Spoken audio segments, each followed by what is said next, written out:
फर्जी बाबा के बारे में हम बात करने जा रहे हैं, उसका मूल गाँव जो है तो नासिक जिले में सिन्नर है। एक बहुत बड़ा फर्जी कांड उसने किया है। महाराष्ट्र की राजनीति खूब गरमा गई गई है और जैसे-जैसे अखबारों में नाम आ रहे हैं कि ये बाबा के संपर्क में कौन था और कौन इसको चोरी-छुपे मिलकर अपना भविष्य जानता था और कौन अपने मंत्री पद की जो है तो ये इंतज़ाम करता था। तो आपको तो पता है कि जहाँ पर वीआईपी जाता है तो वहाँ पे सारे चकाचौंध और तामझाम काँच की ऑफ़िसेज़ आते हैं। वैसा ही ये 5 स्टार वाला बाबा था। इसमें जो है तो बड़े-बड़े नाम आने की वज़ह से सारी जनता तो जो है तो सन्न रह गई है। कैसे इनका राज खुला, कैसे ये ट्रैप में आए और हर रोज़ हम लोग देख रहे हैं, एक ना एक वीडियो वायरल हो रहा है। ये सब क्या कहानी है? इसको भी ज़रा समझाइए। तो ये बचपन में ही भाग गया था घर से और उसके बाद 10 साल तक इसका कुछ पता नहीं था। ये नासिक में प्रॉपर्टी का बिज़नेस करता है। शुरू में जब प्रॉपर्टी के संबंध में लोग इसके संपर्क में आते थे, तो उनके भविष्य भी बताया करता था। लोगों को बताया करता था कि आपकी निजी ज़िंदगी में कुछ समस्याएँ चल रही है, तो वो पहले ही वो लोगों के बारे में गुप्त तरीके से जानकारी ले लेता था और फिर लोग सामने आने के बाद उनको बताता कि आपकी ज़िंदगी में ये तकलीफ है, आप जो है तो परेशान हैं, ये वजह से है। इस टाइप से उसका थोड़ा-थोड़ा विश्वास लोगों में बढ़ता गया और ऐसे लोग फिर इन बाबा और फर्जी बाबाओं के चक्कर में आते हैं। तो उसका ही एक क्लासिक एक उदाहरण है ये अशोक खरात का प्रकरण। ये पकड़ा कैसे गया और ये जो वीडियो वायरल हो रहे हैं, ये कहाँ से आ रहे हैं वीडियो? ये अशोक खरात के ऑफिस में ही काम करने वाला ऑफिस बॉय था। कि ये जो फर्जी बाबा है अशोक खरात तो वो पूजा में एकदम लीन लिप्त हो जाया करता था और अचानक उसके वो कमरे में जो है तो एक कॉर्नर से एक सांप निकल के आता था। तो वहाँ पे जो पूजा का नज़ारा देखने वाले लोग थे उनकी एकदम वो घबरा जाते थे। तो बेसिकली वो दावा करता था कि देखिए मैं तो इतने बड़े-बड़े सांप को भी वश में कर सकता हूँ, तो इंसानों की समस्याएँ तो मेरे लिए कुछ बहुत बड़ी बात नहीं है। कि इस तरह के कुछ अगर पकड़े जाते हैं बाबा तो यूपी का चला हुआ बुलडोज़र एक्शन बहुत जल्दी एक्टिव हो जाता है। पर काफ़ी वक़्त हो गया अभी बुलडोज़र एक्शन यहाँ पे लग नहीं रहा कि होगा। नमस्कार दोस्तों, मेरा नाम हैदर अब्बास नकवी है और आप लोग मुझको इस वक़्त द स्वतंत्र पर देख रहे हैं। मैं बचपन से हर दूसरे, तीसरे साल में एक खबर सुनता आया हूँ और आप लोग भी वैसी खबरें ज़रूर सुनते रहे होंगे कि एक बाबा पकड़ा गया। एक बाबा के घर पर, उसके आश्रम पे रेड पड़ी, वहाँ पे नेता लोग जाते थे। हर बारी, हर साल बाबा का नाम बदल जाता है, जगह बदल जाती है, लेकिन आने वाले लोग वही सेलिब्रिटीज़ होते हैं, वही बड़े नेता होते हैं। ये चर्चा चलता चला आ रहा है, ना इस पे कोई कंट्रोल हो रहा है, ना ही ये कभी रुक रहा है और ना ही आने वाले वक़्त में लग रहा है कि ऐसा कभी रुकेगा। पर अब जो हम आपको बताने जा रहे होंगे, आप समझ गए होंगे कि हमारे बराबर की स्क्रीन पे मुंबई से हरीश शेख साहब हैं, तो महाराष्ट्र का ही केस है और आप लोग सही समझ रहे हैं कि इस बार बात हम लोग जो अभी नासिक से बाबा गिरफ्त में आए हैं, अशोक खारत जी, उनके बारे में हम लोग जानेंगे। हरीश साहब, बहुत-बहुत शुक्रिया दास स्वतंत्र के जुड़ने के लिए। कौन है ये अशोक जो आजकल इतना चर्चा में है? देखिए हैदर भाई ये आपने जो कहा वो बिल्कुल सही बात है कि कहानी जो है, जो रूपरेखा है, जो पटकथा जिसको कहते हैं, वो सेम होती है, सिर्फ़ जगह बदल जाती है।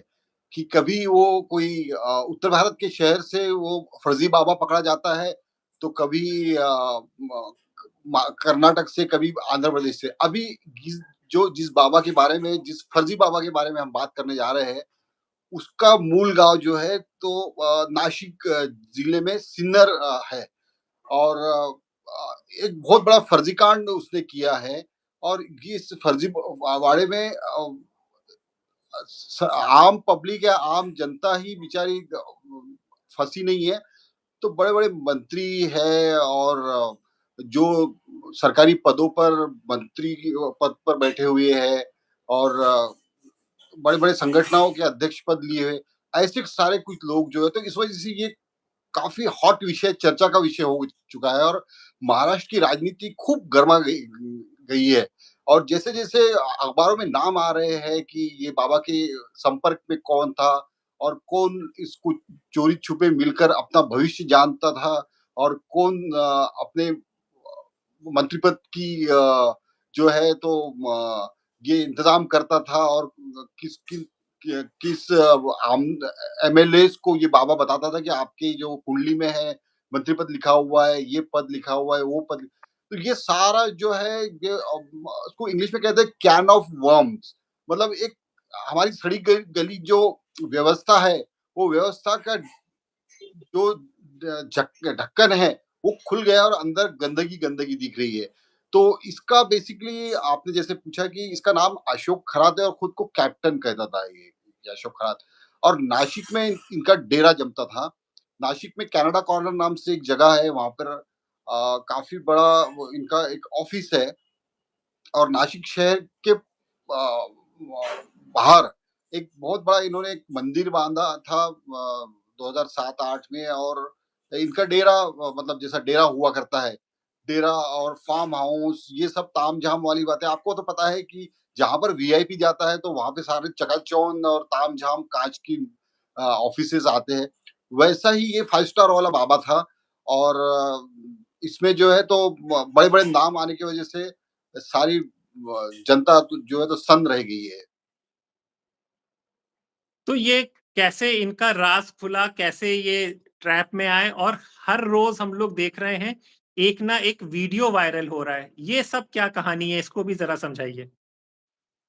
देखिए दरअसल मैं आपको शुरू से बात बता दूं कि ये जो है एक गरीब किसान परिवार में अशोक खरात का जन्म हुआ था और ये शायद 6 भाई थे और घर में गरीबी थी तो और बचपन से ही जो स्टोरीज आई है जिन्होंने जिन रिपोर्टर ने ग्राउंड रिपोर्टिंग की है जो वहां पे जाके आए हैं उनके गांव में तो ये बचपन में ही भाग गया था घर से और उसके बाद 10 साल तक इसका कुछ पता नहीं था और फिर जब गांव में गया 10 साल के बाद में तो वो गांव वालों को बताता था कि मैं मर्चेंट नेवी में काम करता था तो किसी ने ऐसे ही इसका नाम रख दिया कि ये हांगकांग से वापस आया हांगकांग रिटर्न हालांकि ये ऐसा कोई परदेश या कोई मर्चेंट नेवी में काम किया नहीं था इसने और थोड़ा पैसा हो गया था इसके बाद तो दरअसल ये नासिक में प्रॉपर्टी का बिजनेस करता है था छोटी-मोटी प्रॉपर्टी।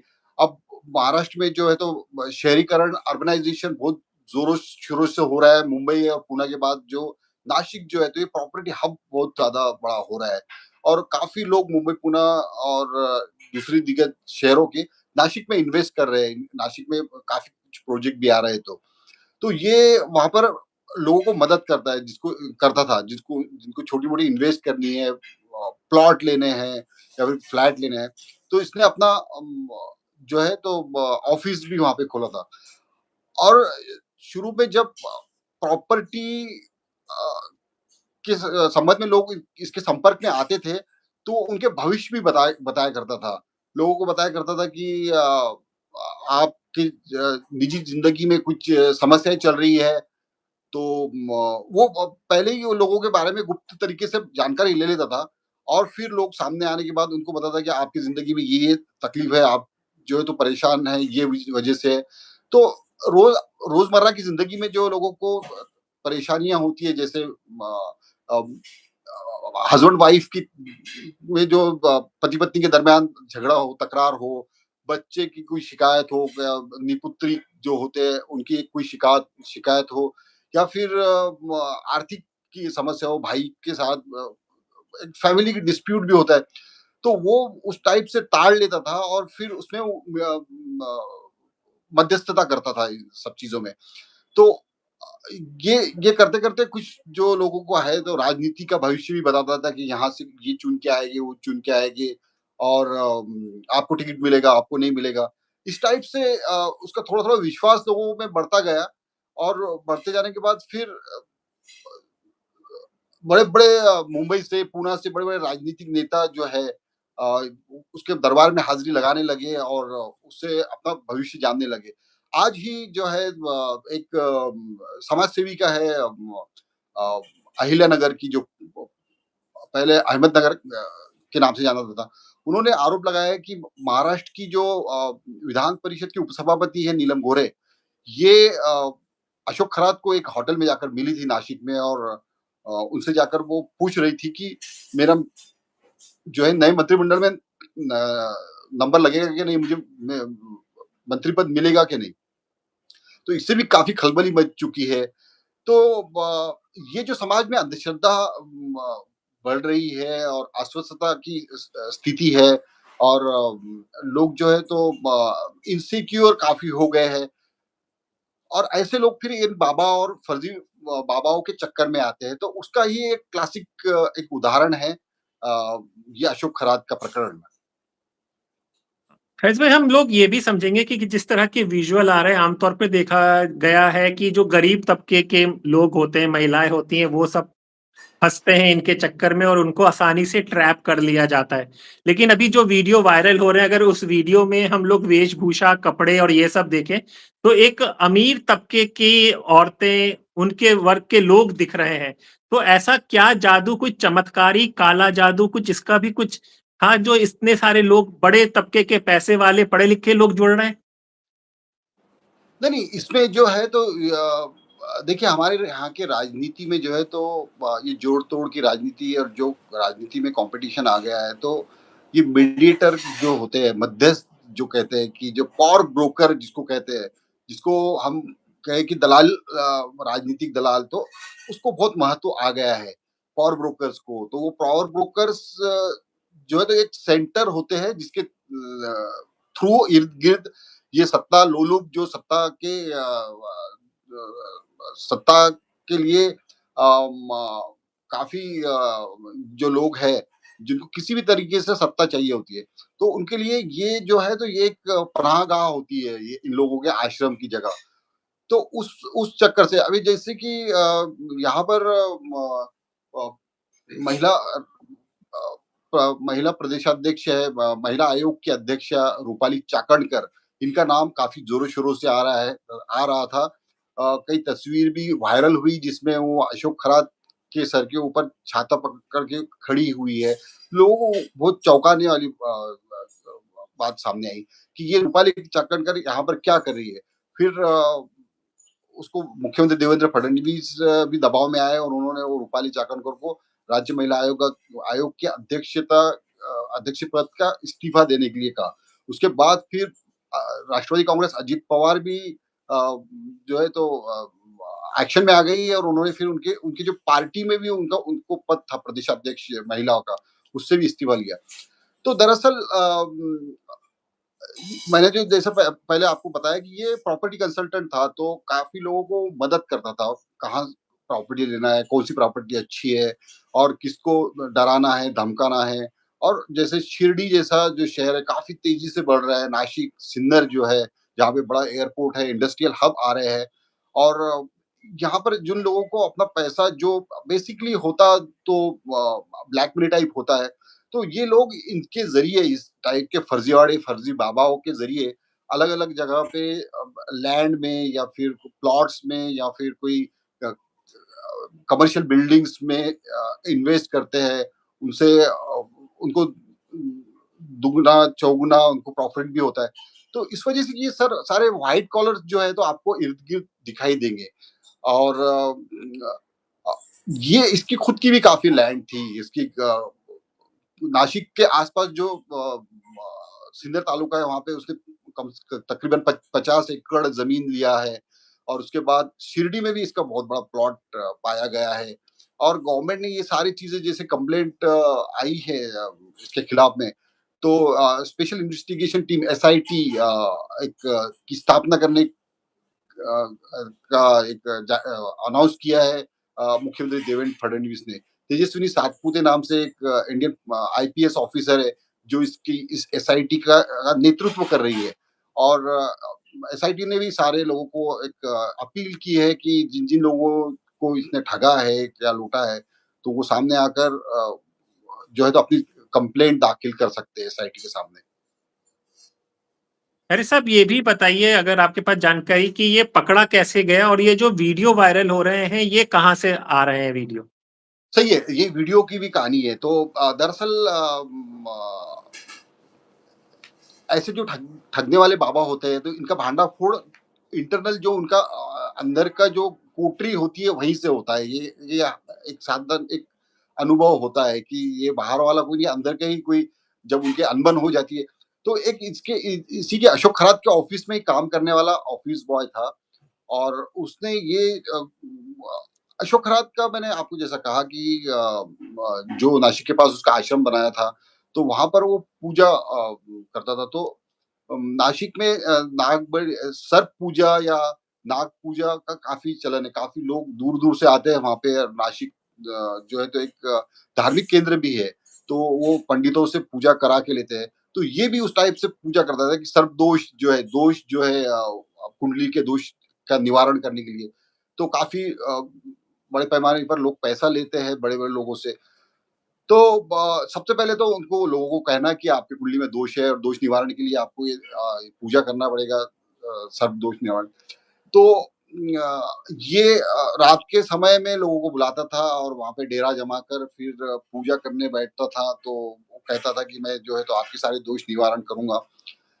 तो उस समय में बेसिकली ये जो फर्जी बाबा है अशोक खरात, तो वो पूजा में एकदम लिप्त हो जाया करता था, मतलब तल्लीन हुआ हुआ करता था। और अचानक उसके वो कमरे में जो है तो एक कॉर्नर से एक सांप निकल के आता था और वो 10-15 फुट का लंबा काला सांप और वो ऐसा उसका जो है हुड उसका नाक फना निकाल कर वो अशोक खरात के ये भोंदू बाबा अशोक खरात के आस-पास वो घूमता था। तो वहाँ पे जो पूजा का नज़ारा देखने वाले लोग थे उनकी एकदम वो घबरा जाते थे। वो मतलब पसीने छूट जाते थे कि इतना बड़ा साँप तो रूम में आ गया। तो बेसिकली वो दावा करता था कि देखिए मैं तो इतने बड़े-बड़े साँप को भी वश में कर सकता हूँ, तो इंसानों की समस्याएँ तो मेरे लिए कुछ बहुत बड़ी बात नहीं है। तो वो बेसिकली इम्प्रेस या फिर दबाव में लाने के लिए ये सब चक्कर में जाता। ऐसी ही कुछ पूजा जो है तो जैसे हस्बैंड वाइफ गए उसके पास और उनको बताया कि हमारे ये दिक्कत है, ऐसी कुछ मतलब निपुत्री कुछ कपल होते थे या प्रॉपर्टी का या फिर झगड़े का। तो कई बार कहता था कि हस्बैंड को वो बाहर भेज दिया करता था और फिर वो कुछ प्रसाद भी दिया करता था। ऐसी ये सारे कंप्लेंट एसआईटी के पास आई है। और वो प्रसाद में वो कुछ नशे की चीज़ें मिलाकर वो देता था और कहता था कि आँखें बंद रखिए, किसी को बताना मत और बताएँगे तो आप मर जाएँगे, आपके पति मर जाएँगे। इस टाइप से वो ढकोसले देकर लोगों को घबरा कर अपने वश में रखता था। तो इसमें उसने कई जगह कई महिलाओं के साथ दुर्व्यवहार भी किया है, इसकी भी कंप्लेंट जो है आई है। अशोक खरात का इतना डर और खौफ लोगों पे था कि कई लोग सामने नहीं आ रहे हैं। मतलब वो एनोनिमस या गुप्त तरीके से एसआईटी को फ़ोन आ रहे हैं और एसआईटी जो है तो उसपे ये कर रही है। तो ये सारे जो वीडियोज़ है, ये जो उसके ऑफ़िस का जो लड़का था जिसने सारे शूट किए थे, तो उसने खरात को ब्लैकमेल किया था। खरात से उसने 5 करोड़ रुपए माँगे थे कि अगर तुम मुझे 5 करोड़ रुपए नहीं दोगे तो मैं इसको वायरल कर दूँगा। तो वहाँ से फिर खरात ने भी उसके खिलाफ कंप्लेंट किया था, क्योंकि खरात का तो राजनीति पे और यहाँ पे असर था, एक दबाव था, तो उसके वो कंप्लेंट भी ये दर्ज हुई थी। तो वहाँ से ये भांडाफोड़ हुआ है खरात का और उसके बाद सारे वीडियो जो है तो कुछ लोगों का कहना है कि 100 उसके उसके पेन ड्राइव में 100 वीडियो है जो जिसके ये संबंध स्थापित करते हैं महिलाओं से और कुछ लोग कहते हैं कि 400 तक वीडियो इसकी जो है तो खरात के साथ है। तो ये सब समाज मतलब एक गंदगी जो है समाज की वो उसका एक प्रतिनिधिक रूप ये अ, अशोक खरात जैसे भोंदू बाबा है, हम कह सकते हैं। अरे साहब, अब अगर हम पुलिस की कार्रवाई का करें एसआईटी तक, क्या केसेस बन रहे हैं अभी, क्या अभी छानबीन हो रही है, किस स्टेज पर है अभी पुलिस की? नहीं, इसमें तो देखिए कि अभी-अभी एसआईटी ने अपना काम शुरू किया है और वो अभी कंप्लेंट ही स्वीकार कर रहे हैं कंप्लेंट का और अभी वो भी पुलिस की अशोक खरात जो है फर्जी बाबा पुलिस के गिरफ्त में है और जो लड़का है जिसने ये उसको अशोक खरात को ब्लैकमेल करने की कोशिश किया था तो उसको उसका और ये अशोक खरात का आमना-सामना पुलिस इंक्वायरी में हुआ है और पुलिस इंक्वायरी कर रही है। तो ये सब चल रहा है, उसमें दूसरी एक बात भी सामने आई है कि वो अलग-अलग जो जंगली जानवर थे उनके कुछ बॉडी पार्ट्स भी वो पूजा के लिए लाया करता था, मतलब जैसा अस्वल है वो या गोल्डन हैकल या कोला या इस टाइप से। तो कुछ जो एनिमल लवर है, वन्य जीव प्रेमी संगठन, उन्होंने मांग की है कि जो animal protection wild life protection act है, उसके तहत भी जो है तो केस दर्ज की जाए ये अ, फर्जी बाबा के खिलाफ में। तो ये चल रहा है अभी। खैर साहब, एक सवाल, मुझे नहीं पता कि आप क्या जवाब देंगे। हमने पिछले कुछ सालों से देखा है कि इस तरह के कुछ अगर पकड़े जाते हैं बाबा, तो यूपी का चला हुआ बुलडोज़र एक्शन बहुत जल्दी एक्टिव हो जाता है। तो यहाँ पर भी बाबा की इतनी बड़ी संपत्ति है, इतने सारे आरोप लग रहे हैं, और हमने देखा कि अगर नागपुर का केस था तो वहाँ पे भी निकाय बुलडोज़र लेकर पहुँच गया था। पर काफ़ी वक़्त हो गया, अभी बुलडोज़र एक्शन यहाँ पे लग नहीं रहा कि होगा। चलिए देखिए, आपने जो सवाल पूछा है वो बिल्कुल सही है कि यहाँ पर हमारी राजनीति जो है वो इतनी निचले स्तर पर गिर चुकी है कि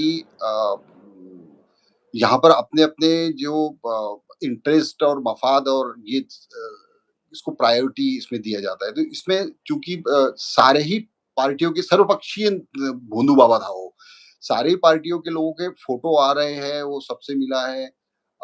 जो यहाँ तक कि केंद्रीय गृह मंत्री अमित शाह के साथ भी उसका फ़ोटो आया है, देवेंद्र फडणवीस के साथ फ़ोटो आया है। तो ये सारे जैसा आज तृप्ति देसाई है, उसने आरोप लगाया है कि नीलम गोरे के साथ भी मीटिंग की है उसने। तो ये सारे ही उसमें इन्वॉल्व मतलब उसके संबंध में आए हैं। उसके बाद उसने जो नासिक के पास एक आश्रम बनाया था, तो वो नासिक को वहाँ पे गंगापुर डैम है, वो डैम में से पानी देना, तो उसका भी वो जो उसको फटाफट आम गरीब लोगों को पीने के लिए पानी नहीं मिलता है, लेकिन इसको कई गैलन पानी लगता था, तो फटाफट निर्णय उस टाइम से लिया गया। तो बेसिकली इसमें तो हमारे जो कई जो विरोधी पक्ष नेता है या फिर समाज सेवक है महाराष्ट्र के, उन्होंने शंका जताई है कि चूंकि इसमें बड़े बड़े लोगों के नाम है, राजनेताओं के नाम है, तो एसआईटी पर राजनीतिक दबाव आ सकता है और केस ये के उसकी जांच निष्पक्ष तरीके से नहीं हो सकती है। ऐसा ऐसी शंका उन्होंने जाहिर की है। तो इसमें तो थोड़ा जैसा कि हम कहते हैं कि कानून का राज चलना चाहिए, यहाँ पे सर्वोपरि जो है तो कानून होना चाहिए। आप जो कह रहे हैं कि जो बुलडोज़र राज जो चल रहा है सब तरफ, एक एक वोटर को प्लीज़ करने के लिए, तो वैसा यहाँ पे भी होना चाहिए, लेकिन वैसा होता हुआ नहीं दिख रहा है। तो इस पर से हमको समझ में आती है कि हमारी राजनीति की दिशा कितनी बिगड़ चुकी है। जी, जी। मेरे ख़्याल से वो सिर्फ़ एक समुदाय के लिए रखा गया है। जी, एग्ज़ैक्टली। और भी अगर कोई जानकारी आप देना चाहें तो वो बता दें, तो फिर आगे हम आपसे जुड़ते रहेंगे इसके लिए, केस कैसे डेवलप होगा। बिल्कुल, अभी इसमें ये ऐसा हुआ है कि इसमें सारे लोगों को ये आश्चर्य हो रहा है कि कुछ जो राजनीतिक लोग हैं, राजनेता हैं, ये अचानक जो फल-फूल गए थे राजनीति में, तो इनका आका कौन था? तो अभी जैसे-जैसे इसके साथ तस्वीरें आ रही है और जैसे-जैसे इनके संबंध ओ ओपन उजागर हो रहे हैं, तो उस तरह से लोगों में काफ़ी चिढ़ है इसके बारे में कि ये राजनीतिक राजनेता जो है, तो हम इनको वोट देते हैं, चुनकर देते हैं कि ये विकास काम करे, और ये जाकर फँसते हैं फर्जी बाबाओं के दरबार में और चक्कर में। तो लोग भी बड़े वो रिएक्ट नहीं होते, लेकिन वो देखते हैं ये तमाशा जो सब चलता है, फर्जी बाबाओं का उठ-बैठ और ये सब जो है, तो ये हैदर भाई शोकांतिका है हमारे लोकशाही की, डेमोक्रेटिक सिस्टम का एक तरह से मज़ाक है। हमारे लोक प्रतिनिधियों ने ही बना दिया है इसका मज़ाक, हम कह सकते हैं। बहुत-बहुत शुक्रिया आपका स्वतंत्र के साथ जुड़ने के लिए। आप देख सकते हैं अभी चल रहा है, फिर जेल होगी, जेल के बाद भी अगर हमने देखा है कि बाबा राम रहीम को हर तीसरे महीने बेल मिल जाती है, पैरोल से वो बाहर आ जाते हैं। पावरफुल आदमी, पैसे वाला आदमी, नहीं, पर सब मैं कुछ। बता दूं कि इनके ये जो फर्जी बाबा होते हैं, इनके पास भी ये राजनीतिक नेताओं का और इनका इतना कुछ मटेरियल, इतना कुछ इनकी चीजें होती है कि वो भी घबराते हैं राजनेता की इनके खिलाफ बहुत ज्यादा, क्योंकि उनके भी पास इनके कच्चे चिट्ठे होते हैं। तो उस वजह से इनको इनके इनके खिलाफ कार्रवाई नहीं होती है। इनको कई बार तो मतलब छूटते भी है, पैरोल भी आसानी से मिल जाते हैं। तो ये सारे मिलीभगत की वजह वजह से होता है। बिल्कुल, सब मिली-भगत के बगैर हो ही नहीं सकते। सबसे पुरानी कहावत आप लोगों को याद होगी कि हमाम में सब नंगे हैं। जो बाहर आ जाता है या पानी कम हो जाता है, वो दिखने लगता है, बाकी सब छुपे ही रहते हैं और छुपे कब तक रहते हैं, ये सिस्टम ही बताएगा। तो जो भी होगा द स्वतंत्र पे आपको बताया जाएगा। ऐसा बहुत-बहुत शुक्रिया, हमारे लिए वक़्त निकालने के लिए। ऐसे ही हम आपसे चर्चाएँ करते रहेंगे। तो अपने बहुत दोस्त हैदराबाद नकवी को इजाज़त दीजिए, फिर होगी मुलाकात ऐसी किसी चर्चा के साथ। तब तक के लिए नमस्कार। धन्यवाद।